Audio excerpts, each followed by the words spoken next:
Assalamualaikum warahmatullahi wabarakatuh. Saya Salsabila Asahra dari Prodi Administrasi Pembangunan Negara Politeknik Setialan Makassar.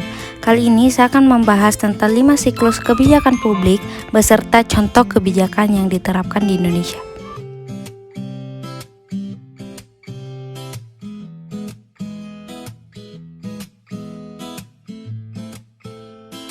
Yang pertama, saya akan membahas tentang agenda setting atau penyusunan agenda. Adalah tahap kebijakan publik pertama yang dilakukan oleh pemerintah dalam menentukan dan menetapkan suatu kebijakan publik yang berlaku di dalam kehidupan masyarakat. Penyusunan agenda merupakan suatu proses yang sangat baik untuk memaknai apa sebetulnya yang menjadi kebutuhan prioritas pada masyarakat.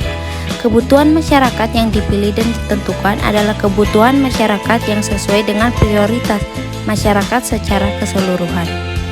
Pada tahap formulasi kebijakan, yaitu tahap kedua, melakukan formulasi kebijakan, pokok-pokok permasalahan yang sudah ditentukan sedemikian rupa oleh pemerintah kemudian dibahas secara lebih lanjut di dalam forum khusus untuk menetapkan kebijakan yang akan berlangsung di dalam daerah atau di luar daerah. Pada tahap ketiga atau tahap adopsi kebijakan, pengadopsian kebijakan merupakan tahapan ketiga yang dilakukan pemerintah dalam menentukan kebijakan publik yang akan diberlakukan secara umum bagi masyarakat.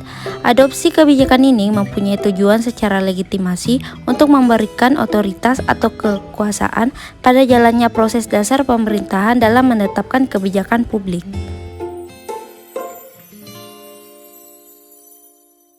Pada tahap keempat atau tahap implementasi kebijakan, pada tahap ini suatu langkah yang dapat disebut sebagai langkah penerapan sekaligus langkah uji coba yang dilakukan pemerintah dalam penerapan kebijakan publik yang berlaku di masyarakat secara luas.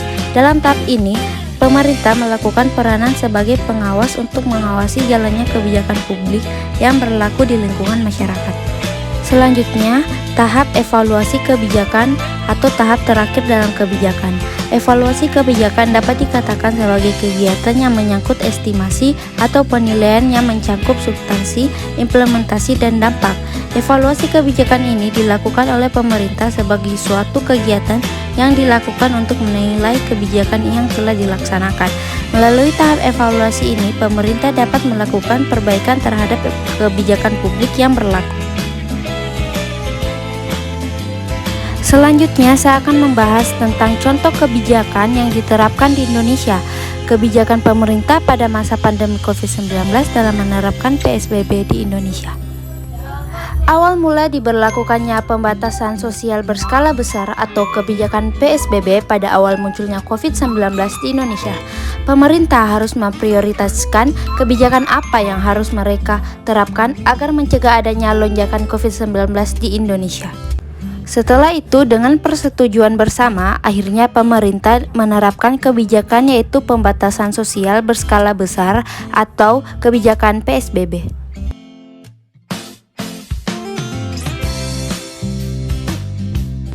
Di mana kebijakan pembatasan sosial berskala besar berisi: yang pertama, Peraturan Pemerintah Nomor 21 Tahun 2020 tentang Pembatasan Sosial Berskala Besar dalam rangka pencepatan penanganan COVID-19 atau biasa disebut COVID, ditetapkan pada tanggal 31 Maret 2020. Pemerintah daerah atau Pemda dapat melakukan pembatasan sosial berskala besar atau PSBB untuk satu provinsi atau kabupaten maupun kota tertentu.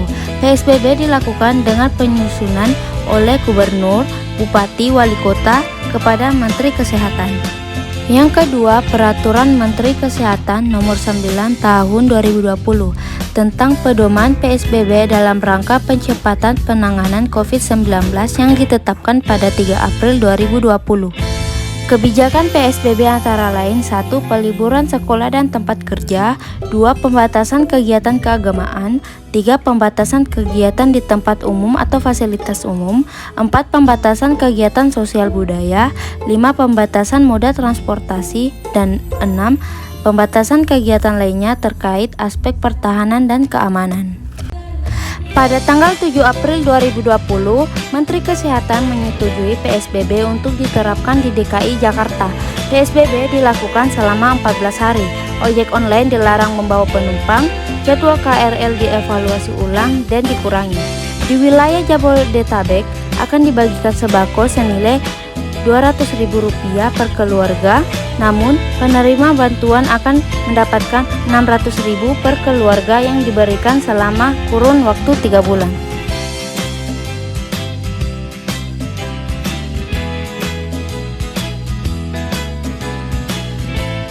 Namun dengan adanya kebijakan PSBB ini, terdapat beberapa masalah yang terjadi, salah satunya efek samping diberlakukannya PSBB, yaitu para pengusaha dan masyarakat lainnya menanggapi bahwa PSBB dapat menyebabkan sejumlah industri dan mata pencarian mereka menjadi tersendat. Kebijakan ini membuat lonjakan kekurangannya ekonomi masyarakat yang tidak stabil dan menurun. Maka pemerintah memberhentikan kebijakan PSBB lalu mengevaluasi ulang kebijakan. Setelah mengadakan evaluasi, pemerintah pun menerapkan kebijakan baru, yaitu kebijakan pemberlakuan pembatasan kegiatan masyarakat atau biasa disebut PPKM.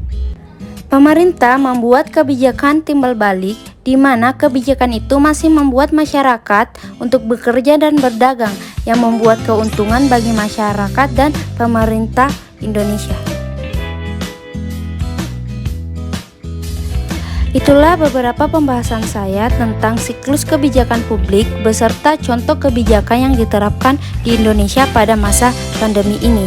Sekian dari saya, wassalamualaikum warahmatullahi wabarakatuh.